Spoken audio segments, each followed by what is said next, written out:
They are an elite force, brave men and women who put their lives on the line. Failure's not an option. You have to be perfect 100% of the time. Their mission, to guard the most powerful person in the world. This is serious business. It is about the safety and security of the United States. But just who are these American heroes? And what is their secret mission? We're known for protection and the guys with the sunglasses and the trench coats. But we also investigate crimes. There's a lot more to the Secret Service and its mission than what people see on TV. There are those who believe in the existence of a book. A book that contains the most highly guarded secrets of the United States of America. A book whose very existence is known to only a select few. But if such a book exists, what would it contain? Secret missions? Secret technology? Secret threats? Does there really exist America's Book of Secrets?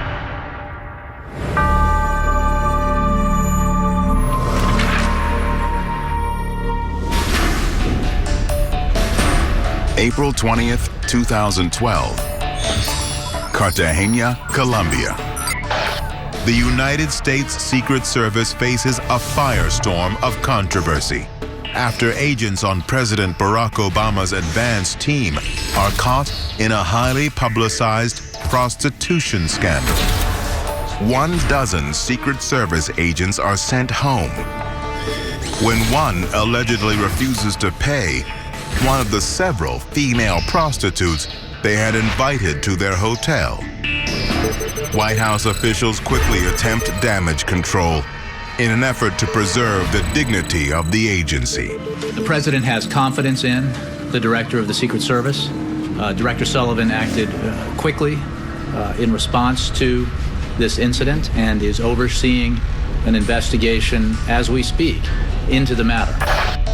The reason why the incident in Cartagena was so embarrassing for the Secret Service was it became an international news story overnight. Whatever the president was doing at the Summit of the Americas was completely eclipsed by this embarrassment that the Secret Service itself created and was responsible for. The actual unwritten codes within the Secret Service are really applicable to common sense. Don't embarrass the Secret Service. Don't embarrass this country. Don't embarrass the president. This Cartagena incident was an unfortunate situation and one in which I believe actually put a stain on the Secret Service, its mission, as well as its personnel.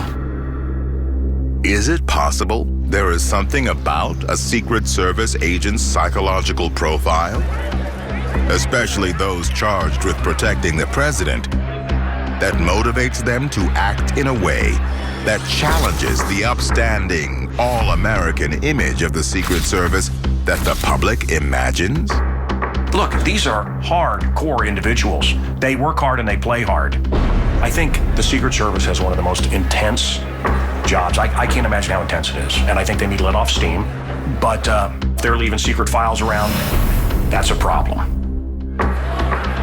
But while wild, and some would argue politically incorrect behavior may occasionally be exhibited by other government employees and law enforcement officials, is there another reason why the Secret Service's behavior in Colombia was so particularly shocking? Could it be that the agency's position as the guardians of the President of the United States and his family requires that the character of the Secret Service must be even more exemplary, more so than any other law enforcement agency in the nation? You could argue that you should hold them to higher standards because the job that they have chosen freely, the responsibility that we collectively as a country have given them is so great that they just have to hold themselves to higher standards. They have to let go of the temptations that most people would fall and succumb to. A Secret Service agent or officer should never put themselves in a position where they could be compromised either through extortion or other means to reveal classified information, sensitive information, or operational procedures. And so therefore, it does in certain situations present that kind of image to the public that security has been compromised, which could result in the life of a president. The scandal that the Secret Service went through, unfortunately, was a sexy story for the media. We are elite, and I think a lot of people do still believe in that because of what we do. But in any organization, you're going to have a knucklehead that brings negative impact on the whole agency. And that's what happened in this case. But the scandal in Cartagena was not the end of the troubles facing the Secret Service. Over the next 2 years, agents continued to make shocking headlines, prompting many to wonder if there was something going terribly wrong within the agency. And if so, should the American public be concerned? You know, perhaps there's a problem in the Secret Service. I don't think it is a deep-rooted problem, but there are people who are problems in the Secret Service. No organization can ever completely defend itself against individual acts of misconduct. At the end of the day, we hire human beings, and human beings make mistakes. According to many health professionals, stress could be a major factor in recent incidents of agent misconduct. It could also be a key reason why many agents decide to quit the force altogether. On the outside, agents portray a tough, professional exterior, maintaining composure while under constant pressure. But what is life really like for these highly trained operatives? What are the secrets cloaked behind the stoic glances, iconic sunglasses, and keenly pressed suits? I've seen people frustrated, I've seen people upset. You know, it's okay to kind of yell and scream once in a while, but at the end of the day, you are going to secure this man's life no matter what. So either get it done or move on and find a new job. Some people have requested transfer because of the stress. Continuous travel up to 30, 35 days at a time without any days off, continually changing shifts, day shift, evening shift, midnight shifts.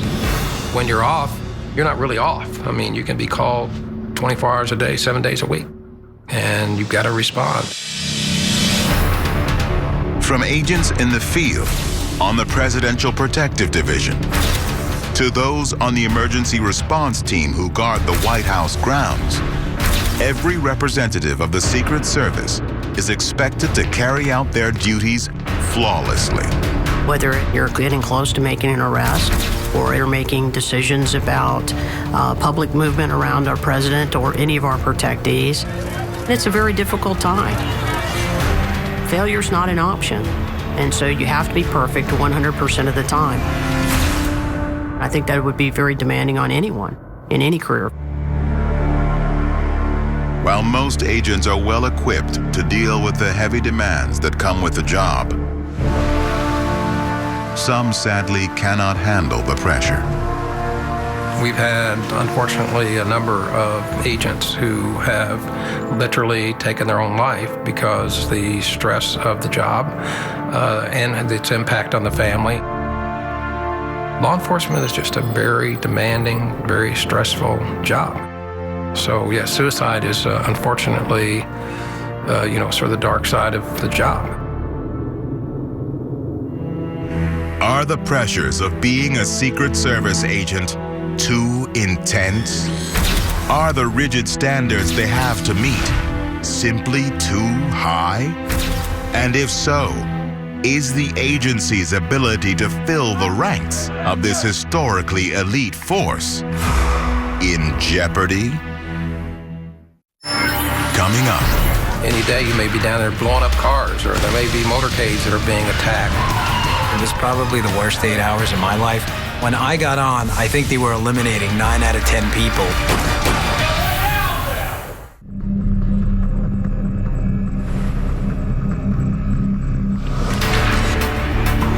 Each year, the United States Secret Service receives thousands of applications for only a few hundred available positions. In fact, in 2011, only 1% of the over 15,000 who applied to become special agents were accepted. But with such a large pool of applicants to choose from, just how does the Secret Service decide who gets an invitation to join this elite force and who gets rejected? The Secret Service has about 3,300 special agents and about 1,400 uniformed division officers serving in a protective capacity every day. We have offices in most of the major cities across the United States and about 40 offices outside of this country. When a person applies to become an agent with the United States Secret Service, they are entering into the mother of all vetting processes. It goes on for about 12 months, assuming that everything goes according to plan.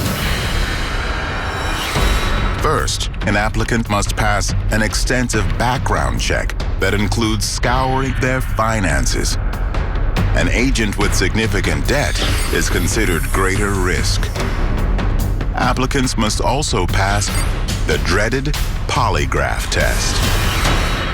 It's just simply to find out, 1, are you a criminal? 2, are you a spy sent to infiltrate the Secret Service? It was probably the worst 8 hours of my life. When I got on, I think they were eliminating 9 out of 10 people. It's very, very hard to cheat a Secret Service polygraph.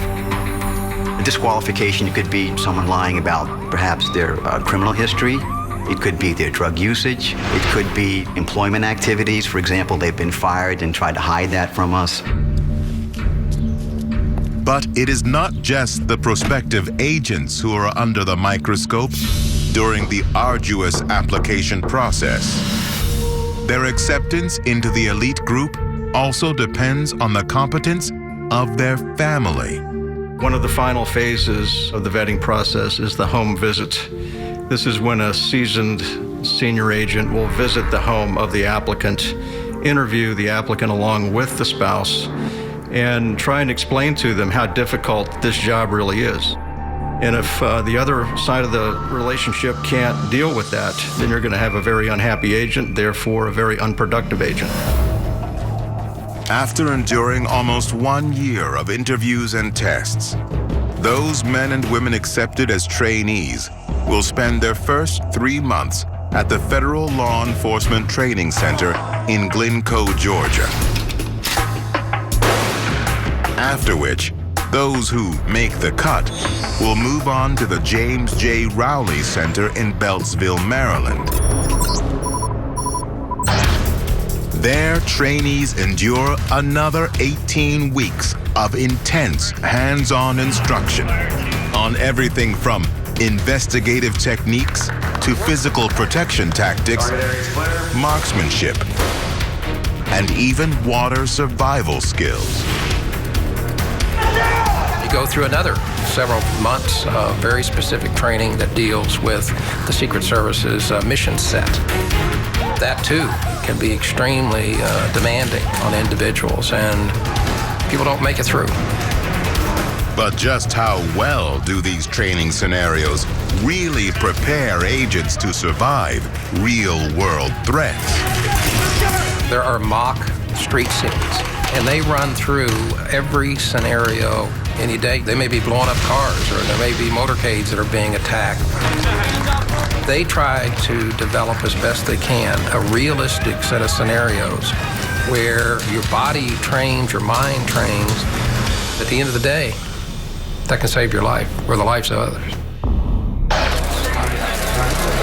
What sets the Secret Service apart from many other law enforcement agencies is that its trainees are taught how to take a bullet by using their bodies as human shields.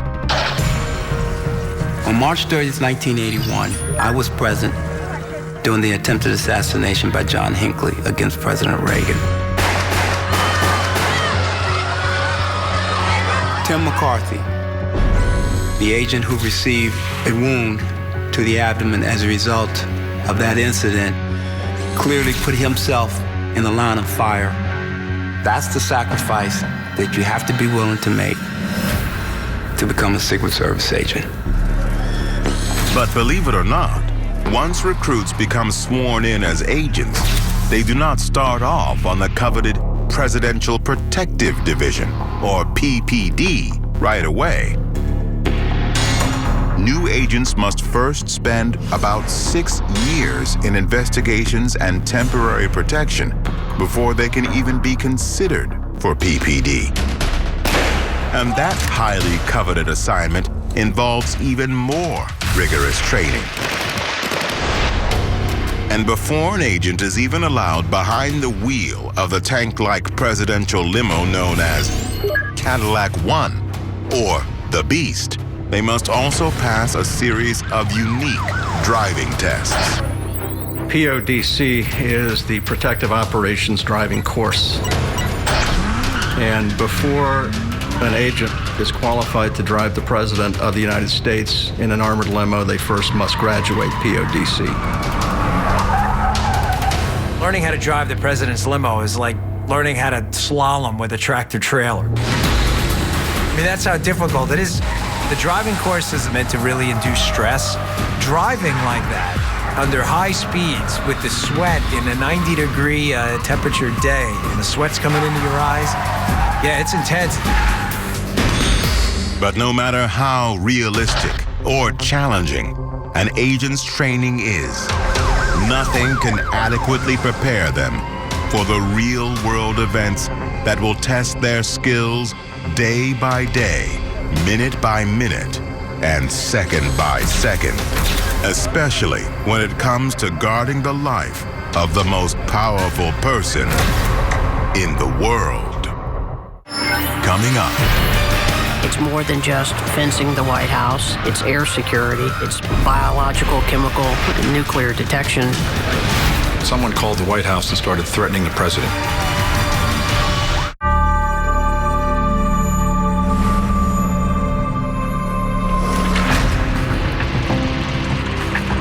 November 22nd, 1963. Dallas, Texas. Along the presidential parade route, sniper shots fired from a nearby building turned an otherwise uneventful afternoon into a day of terror. In a split second, President John F. Kennedy is struck and killed. And this single moment becomes a game changer for how the United States Secret Service will forever guard the life of the President of the United States. In President Kennedy's assassination, we learned about paying more attention to the high ground at the buildings. In 1972, George Wallace was shot in a rope line. And I think we learned a lot about how to do rope lines better. And then just a couple years later, Squeaky Fromm tried to shoot President Ford. And then, of course, President Reagan's assassination attempt. We learned the importance of cover and evacuate. But I think the overriding concept that is true in every one of those circumstances is proximity, being close enough to react. There are many things that the Secret Service has done to adapt protection in an evolving society. I don't think many Americans understand the complexity that goes into securing the President of the United States. It's more than just fencing the White House. It's air security. It's cyber security. It's biological, chemical, and nuclear detection elements that we have to employ to ensure a safe environment for the President anywhere he travels, whether it's the United States or around the world. March 28, 2010. Bagram, Afghanistan. Managing the movement of United States President Barack Obama, codenamed Renegade, and his White House entourage is no small task, especially when it is a secret trip into a war zone. You're moving people, moving weapons, moving bodies, moving equipment thousands of miles overseas in a very distinct block of time, very short block of time, is extremely difficult. Most people would never have to think about the crazy things we have to think about when we're doing an advance. Tactical, medical, chem bio, IED, airborne, and fire.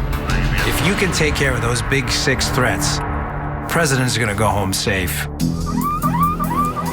Although most presidential movements are heavily planned out in anticipation of an attempted assassination, threats could lie in wait any day, at any time, anywhere. So can the President of the United States do anything that's really spontaneous?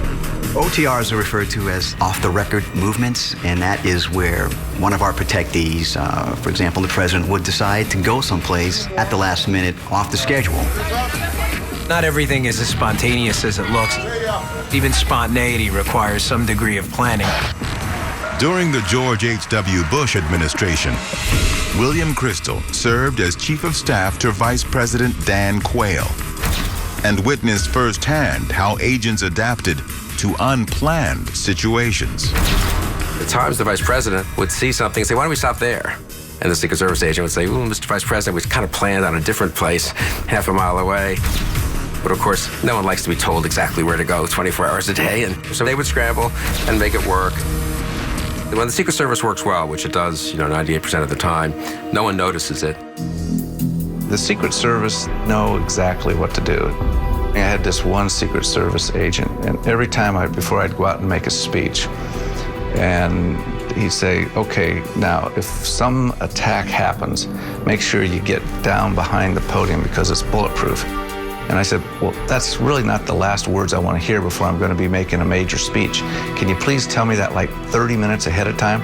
But it was in his marching orders to make sure that the Vice President knew what to do in case of a situation arose. To those under the protection of the Secret Service, the orders from agents may seem overbearing. But the sacrifice of personal space and privacy is really for their own good and that of the nation, especially when the types of threats being faced are ever-changing and rarely made public. The president routinely receives threats daily. It could be in the form of an email, it could be in the form of a verbal threat, it could be a letter, it could be on a chat room. But once the Secret Service is made aware of those threats, we do physically go locate the person and do our assessment. I was in intelligence division, and I was supervising the duty desk at 2 o'clock in the morning, and someone called the White House and started threatening the president.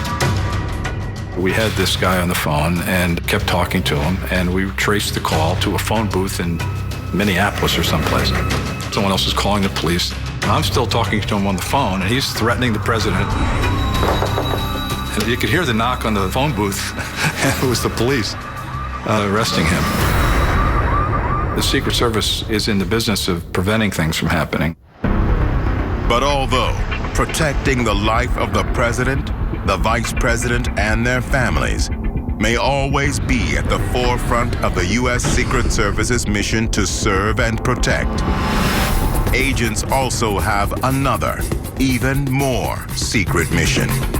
And this one protects all Americans, not just from people wielding guns and bombs, but from those whose sinister plans may involve little more than ink and paper. Coming up. We're known for protection and the guys with the sunglasses and the trench coats, but we also investigate crimes. They had received a threat letter to blow up the subway systems in New York.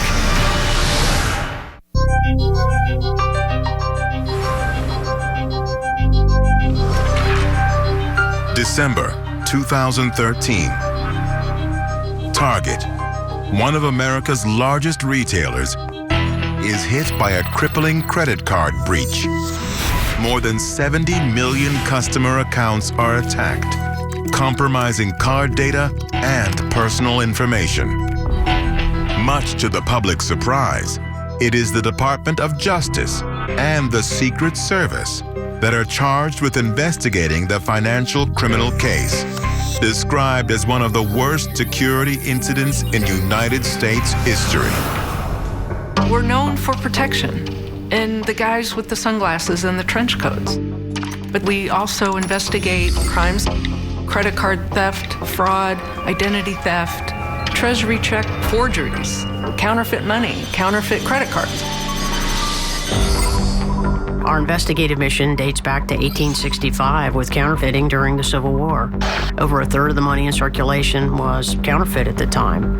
President Lincoln, oddly enough, saw the importance of ensuring that there was a federal investigative team that was able to help combat counterfeiting. It was named the Secret Service. In an unmarked building in Washington, D.C., the Secret Service hides an arsenal of state-of-the-art technology to combat much more than just financial crimes. The Forensic Services Division houses a laboratory with highly restricted vaults, each containing secret technologies used to protect American citizens. The laundry list of things that we do in the investigative side of the house is pretty comprehensive, and they go everything from fraud cases to murder cases to child exploitation cases. I don't think most Americans are aware of the unique forensic capabilities of the United States Secret Service as it relates to counterfeit currency, questioned documents, and some of the other tools that we need to do our important mission. They include everything from handwriting analysis to voice recognition to specimen notes dating back to 1865. Behind this door is a vault that stores evidence of currency counterfeiting that only Stuart Tryon, the special agent in charge of investigations, and a select few of his colleagues can access. This is the only agency in the U.S. government that can verify authenticity of currency. And we are the only agency in the U.S. government that has a counterfeit vault. We have one sample of every bill, every note, every banknote that existed since 1865 that we've investigated. Today, with inkjet printers and the simplicity of being able to use scanning technology, I think more people are tempted to try counterfeiting than ever before. Each note has a fingerprint, if you will. Each note has a history. We research the paper, we research the ink, we look for the raised printing, the intaglio printing. We look for the offset. We also look in the quality of the actual note. We compare that with a genuine. This is where the buck truly stops. Just down the hall from the counterfeit vault is a high-tech latent fingerprint lab, where specialists use the most up-to-date chemicals and technology to extract fingerprints that are nearly impossible to detect by most other forensics labs. We investigate a lot of financial crimes. So with that, we receive a lot of POS-type items, such as counterfeit bills, counterfeit checks, counterfeit money, and also threatening letters against the president. Latent fingerprint technology is the ability to make fingerprints left on a crime scene visible. The word latent simply means hidden. The capabilities of the Forensic Services Division are so advanced that the agency has been called on to testify in some of the nation's most notorious cases. The technology here is used not only to solve criminal cases against U.S. citizens, but one secret method in particular is most prominently used to protect the president. When I was the director of the Forensic Services Division, I was particularly proud of the FISH system. And FISH is an acronym for the Forensic Information System for Handwriting, which is the only kind of system in the world that helps us to identify writing samples. This is a computer program which was developed by the United States Secret Service, modeled after a program which was previously used by the German Federal Police. This is a computer program which only the Secret Service has access to. We would take the height of a letter, the spacing of a letter, and this would all go into algorithms which would sort of give us a profile of this particular sample of handwriting. We would then take that and compare that to the thousands of samples that we have in our database. If there is a potential handwriting match, the program will generate a list of candidates who may have authored the threat. We have had over 300 phish hits, and we're able to identify that the same person did write those letters. Perfect example was a case that happened in New York. They had received a threat letter to blow up the subway systems in New York, and the Joint Terrorism Task Force faxed a copy of the letter to my office, and within 1 hour, we told them who wrote the letter using the phish system. But while the Secret Service works behind the scenes to safeguard the financial security of the nation and the personal safety of the President of the United States, they are also involved in other, even more secret operations. And some are so well hidden, they happen right in front of the public, but completely out of sight. Coming up. There's a lot more to the Secret Service and its mission than what people see on TV. If there was anybody that had ill will in mind, they would clearly identify you as the security component.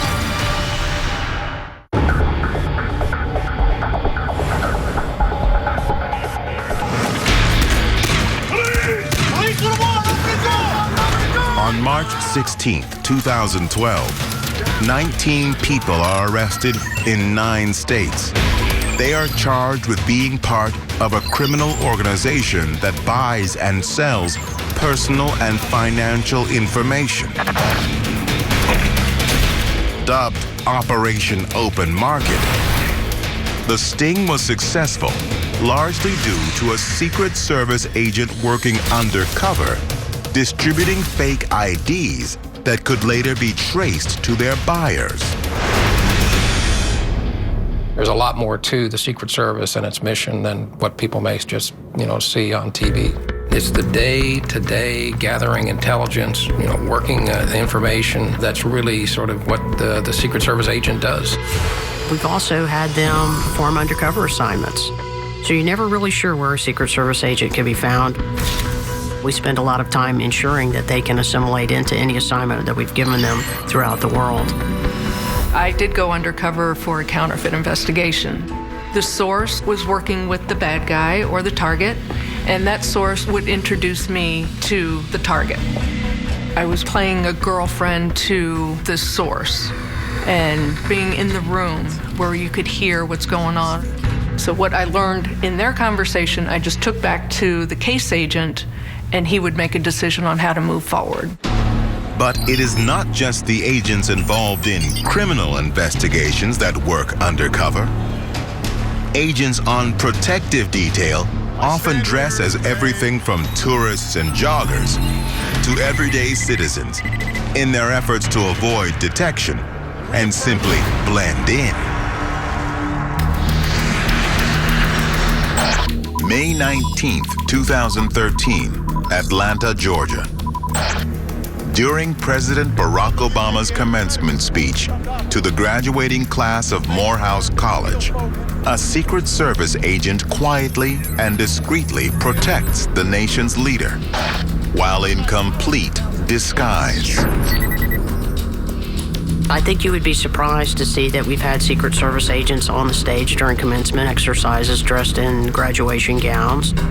We've had them participating in picnics and sporting events dressed as participants. If the Secret Service distracts from what people are looking at a particular event, they're in a sense distracting from the job of the politician. And the job of the politician, after all, is what really affects us. There's a direct link between their desire to be unobtrusive and guarded and the smooth functioning of democracy. October 30th, 2001, Yankee Stadium, New York. President George W. Bush throws out the first pitch in Game 3 of the World Series. Planted in the stadium are several Secret Service agents scanning the crowd for potential threats. The World Series game where President Bush threw out the first pitch, we had one of our guys dress up as an umpire. You always want to try to maintain a 360-degree coverage of your protectee. And so therefore you find yourself having to be placed inside the crowd. The agents generally dress in accordance to the way the president is dressing to wherever he's going. If the president is going for a run, which President Clinton frequently did, and President Bush, then the agents go in running gear. They at least try and blend in as far as the dress is around them. In the event that the president is going to be playing golf, you wouldn't want to be in a three-piece suit. It's twofold. It's first, you're bringing attention unto yourself. And then two, if there was anybody that had ill will in mind, they would clearly identify you as the security component. But while many agents dress to avoid detection, there are some who deliberately want their presence known. They believe that by being obvious, they can act as a deterrent and thus prevent an attack on the person they have been assigned to protect. One of the highlights of my career was the opportunity to be the agent in charge of the visit of Pope John Paul II to the United States. I got to be very close with the Pope's chief of staff and the Pope's head of Vatican security. We were having dinner one night and they said, "Would you consider dressing as a priest?" And I said, "Absolutely not. I want the public to know I am a Secret Service agent and I am here to protect the Pope." But having said that, it doesn't mean that we didn't have some agents dressed as priests. But while the Secret Service works tirelessly to prevent the ever-present threats that come from the outside, might there be an even greater threat? One that comes from within? Coming up. The worst case scenario is a dead president. And I hope it never happens. You are allowing a bunch of extremely highly trained Americans with guns right next to the president.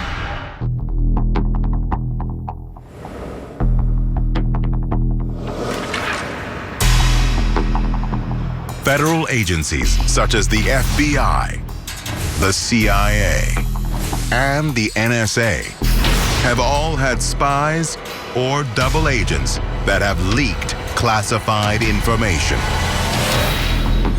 Yet the Secret Service claims that in its almost 150-year history, the agency has not had one traitor in its midst. But how could it be possible that not a single person has ever infiltrated the organization? Every 5 years, an agent undergoes a background reinvestigation. Part of that reinvestigation is looking at the person's finances in terms of unexplainable affluence.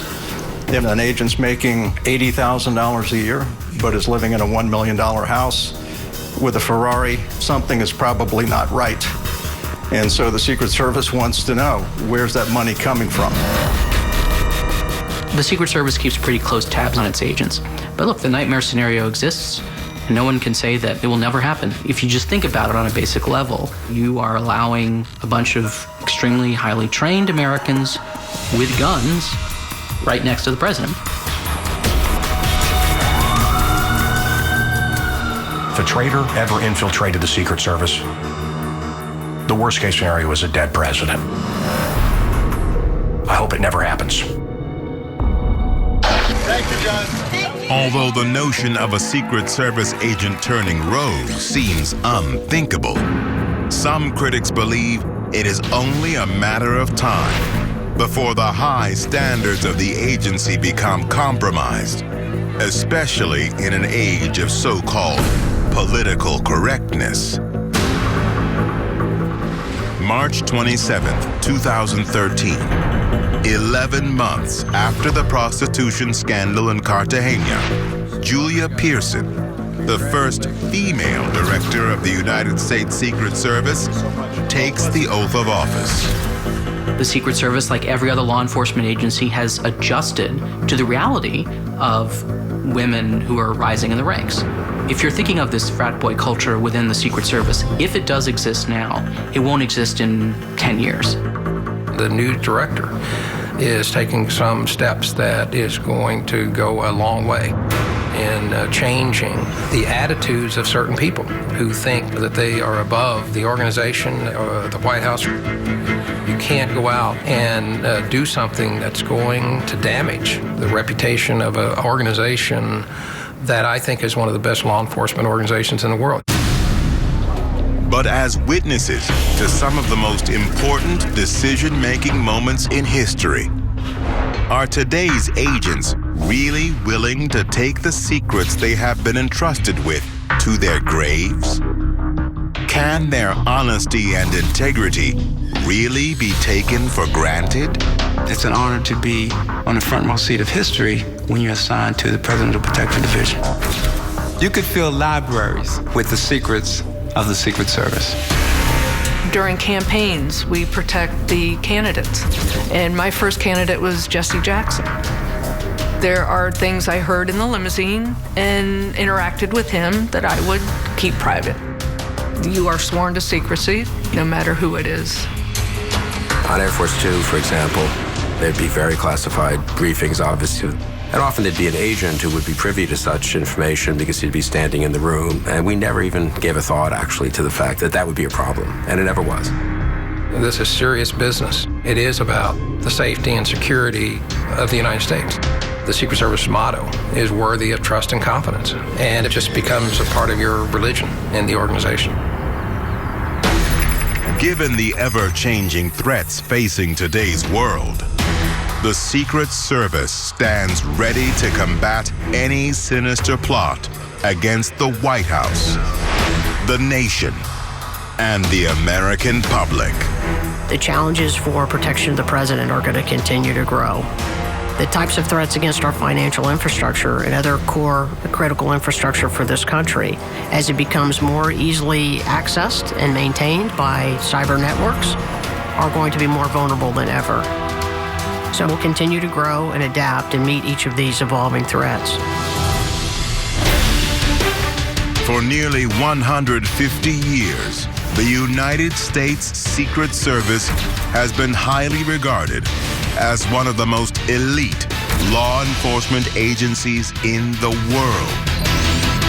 They have quietly stood guard everywhere from the gates of the White House and top secret laboratories to undercover field operations and alongside the President of the United States. But what of the future? Will the brave men and women of the Secret Service continue to dedicate their lives in order to protect the security of a nation? And in an age of tell-all books and social media, can they really be trusted to keep the contents of America's Book of Secrets to themselves?